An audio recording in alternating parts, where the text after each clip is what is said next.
New angle in my car. Oh, interesting. I really hope this doesn't fall. I'm nervous. Anyways, so in the midst of talking about everything, and since I'm on a roll with making videos, I might as well just go ham. So today, in therapy, we talked about one of the most recent situations in my life, and it was more about, I just made those videos, and I was like, I love this guy who, pretty much doesn't give a fuck about me anymore, right?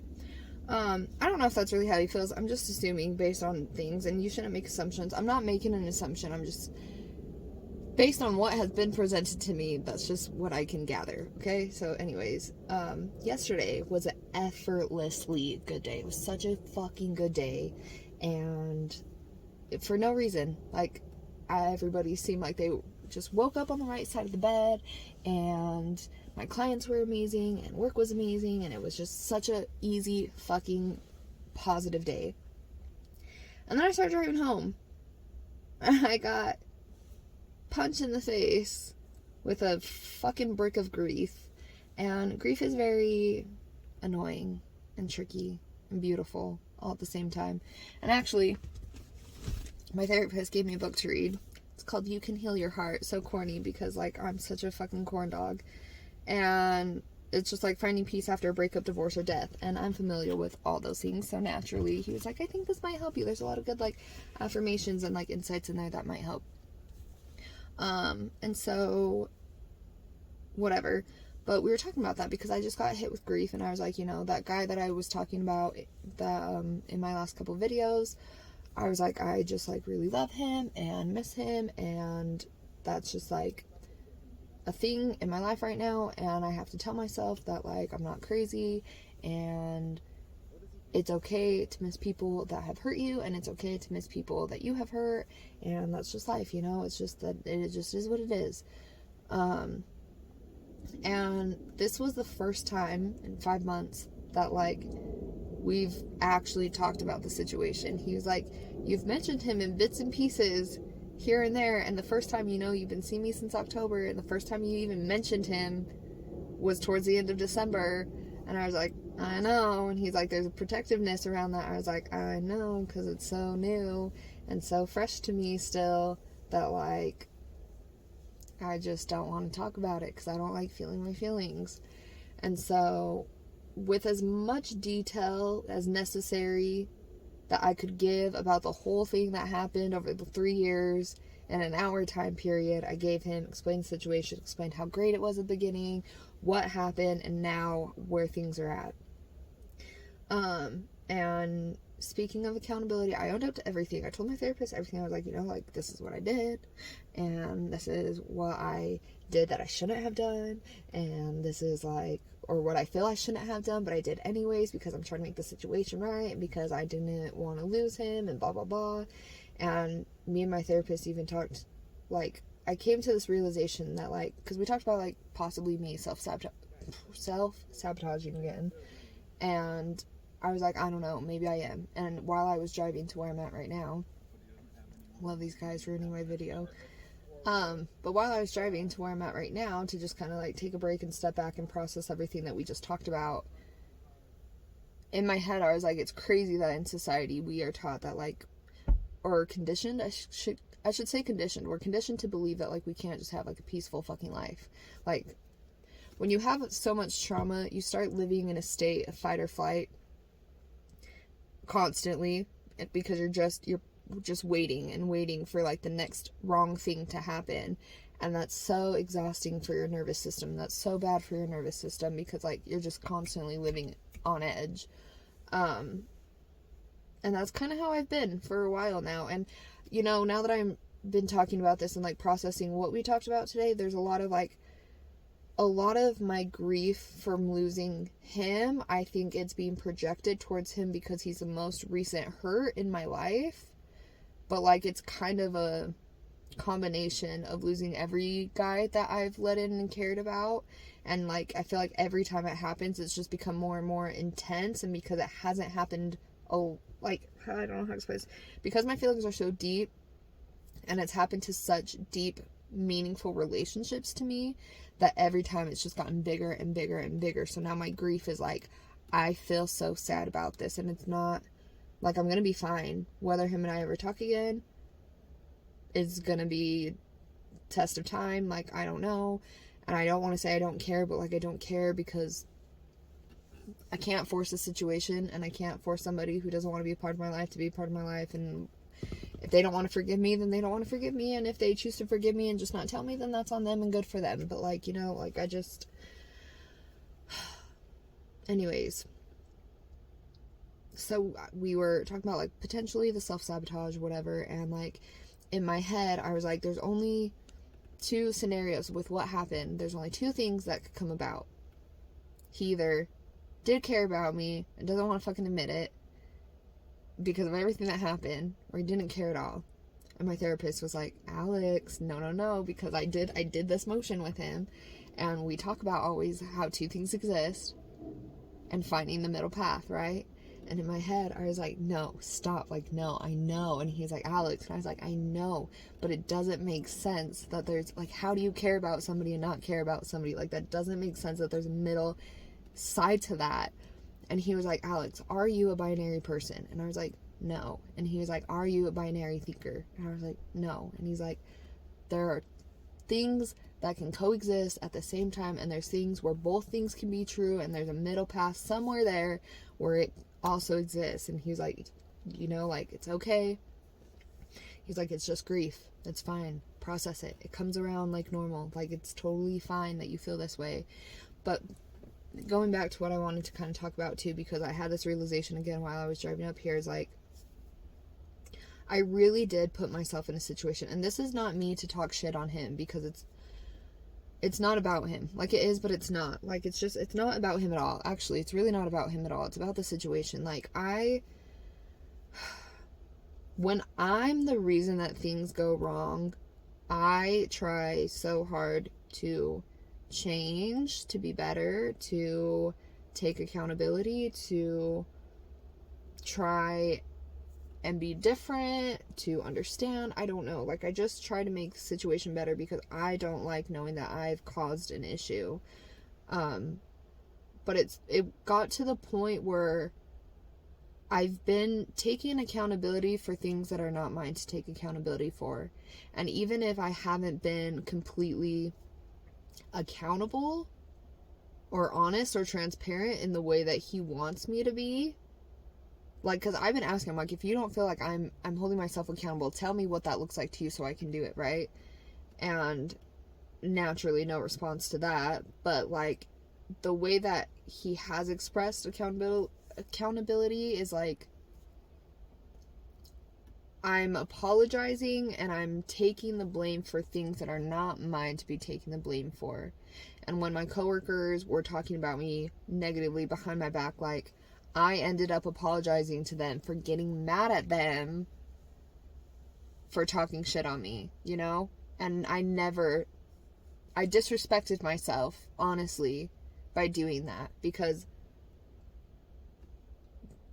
like, I invalidated myself by doing that. Like, they attacked me, I found out, and I was the one that was pushed to apologize to them, and that's not okay. Because you're telling me that my feelings don't matter and what they did was fine.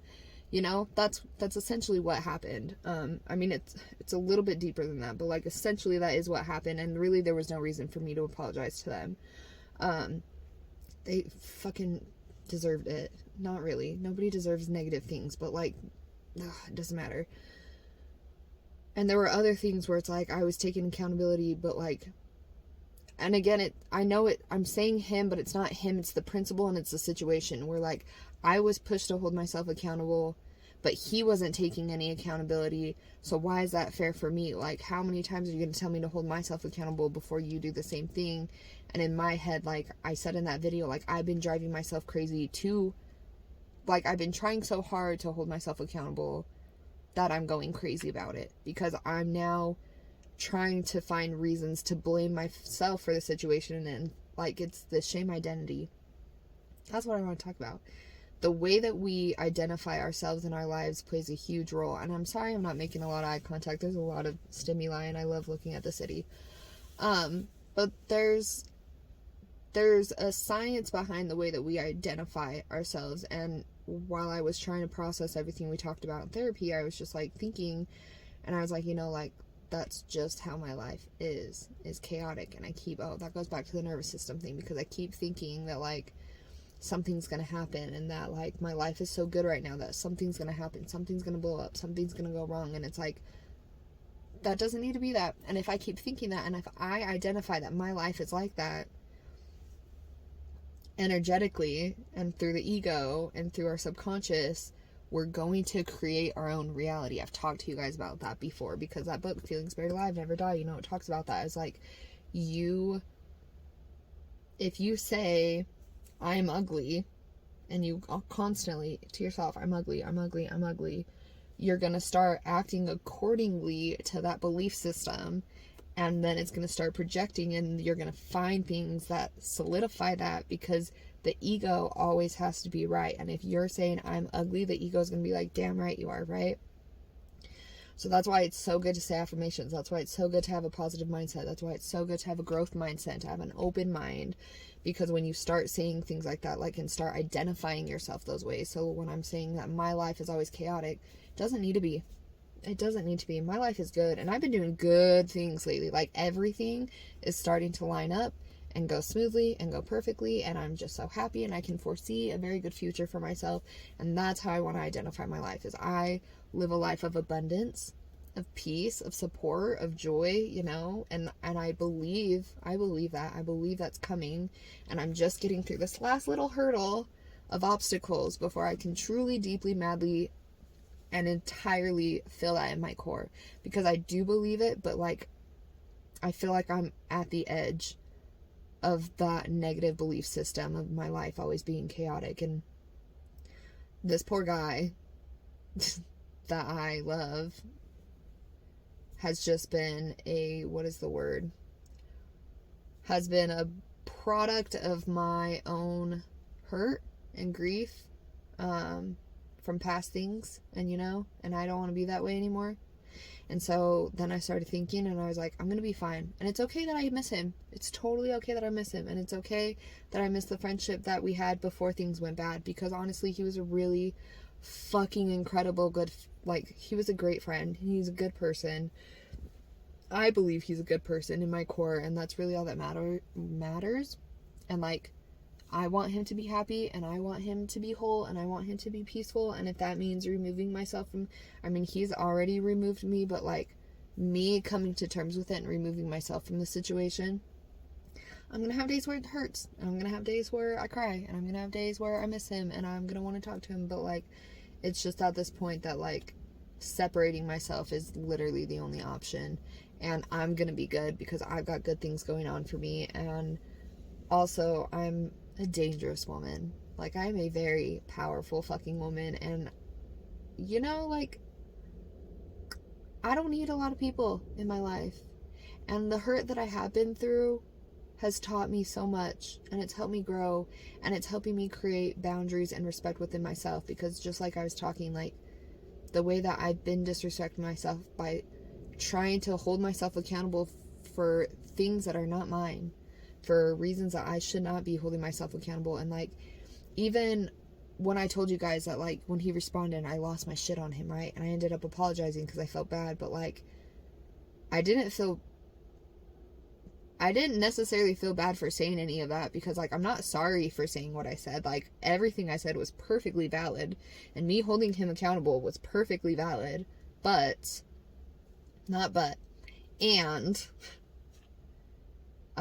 I just lost my train of thought.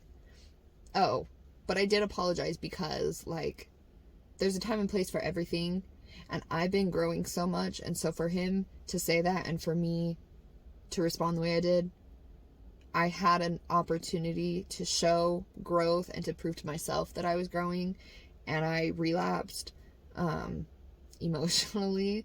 And so like, then I got frustrated with myself, and like, me and Brooke talked about it, and she pointed some things out to me. So then I was like, you're right. And I just felt bad, because like, I could have handled that situation better, and I didn't, and it's okay. You know, it's okay. Everything happens for a reason. And even from that, I'm learning and growing, you know, but I did apologize. I was like, that was out of line. I shouldn't have freaked out like that. Like, if I had questions or if I felt like things were unfair, I should have asked questions. I should have asked for clarity. I shouldn't have just immediately freaked out. But even then, like, I'm invalidating myself because, like, here I am trying to hold somebody accountable, and then by apologizing, it's basically giving them an out. Like, you don't have to respond to that because I'm just kidding. I shouldn't have said any of that. You know what I mean? Like, it was still another invalidation to myself. And so I can't be that way anymore. I know I'm valid. I know that I've been hurt. I know that it takes two to tango. And even though I hurt him, he hurt me too. And it's like, it's just time to sever that and just let it go and move on to the next best thing. And if that next best thing is me, then the next best thing is me. And life is good. And I can only attract what I put out. And if I keep putting out hurt and knowing that, like, it's typical and every guy I let in is going to hurt me, like, that thing is just going to keep repeating and it's my choice and up to me to take the necessary steps to avoid falling into the same pattern.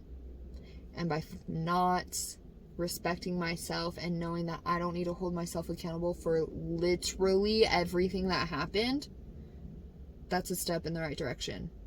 Because I may have stemmed or started the chaos in a sense, but everybody took place in it in some point, at some point, said some shit, did some shit. I'm not the only one to blame, and I know that, and I know that even more now, and so it's okay.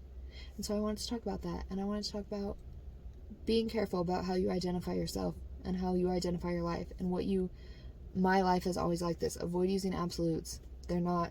My life has been like this, but it can be different, right? I know in the past I've been this way, but this is how I want to be now.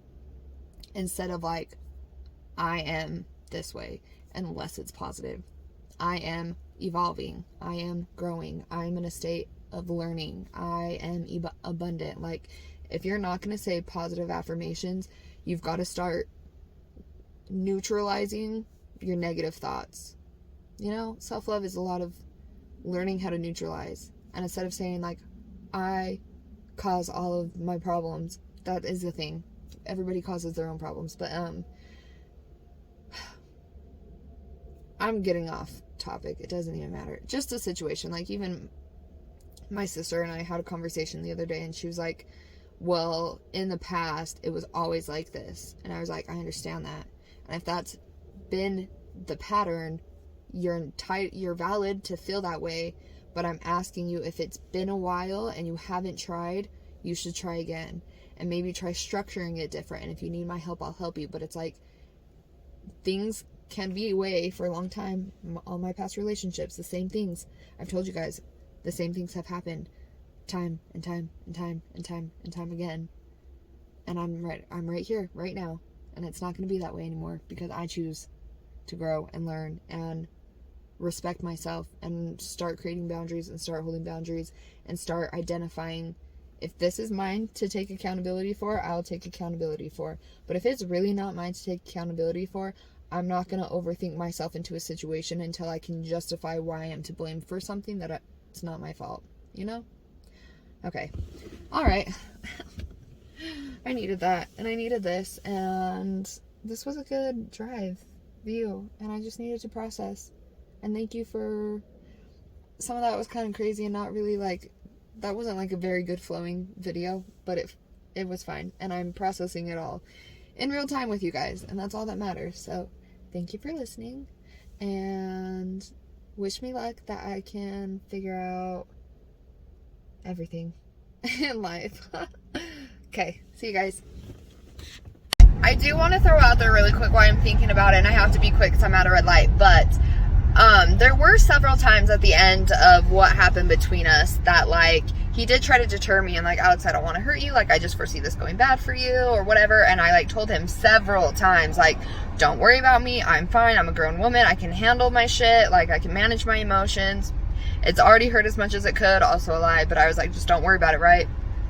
And I can't get mad at him for doing exactly what I told him to do. I can't get mad and punish him for not caring when I told him not to care, in a sense.